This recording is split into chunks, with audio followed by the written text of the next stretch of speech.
నీ గురించి మీ చెల్లెన్ని చెప్పింది. నువ్వు ఇంత కష్టపడాల్సిన అవసరం లేదు. ఏం చెప్పింది?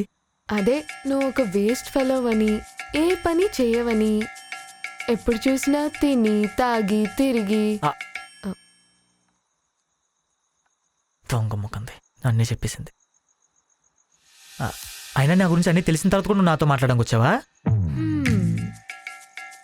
నీ కాళ్ళు చూసేమో కానీ నీకే పని పాట లేదని, నువ్వు ఒక బేవర్స్ అని, ఎప్పుడు చూసినా ఖాళీగా తిరుగుతూ ఉంటావని మీ చెల్లి చెప్పినప్పుడే నువ్వు నాకు చాలా నచ్చేసావు. అదేంటి? అది నాకు లైఫ్ని సీరియస్గా తీసుకొని దాని గురించే ఆలోచిస్తూ ఎలాంటి ఎంజాయ్మెంట్ లేకుండా ఉండడం నాకు అస్సలు నచ్చదు. నాకు చిన్నప్పటి నుంచి అందరూ అలా ఉండు ఇలా చేయు అన్నారే తప్ప ఒక్కరు కూడా ఎంజాయ్ చేయు అని చెప్పలేదు. కానీ నువ్వు మాత్రం ఇవన్నీ ఏం ఆలోచించకుండా ఎంజాయ్ మాత్రమే చేస్తున్నావు.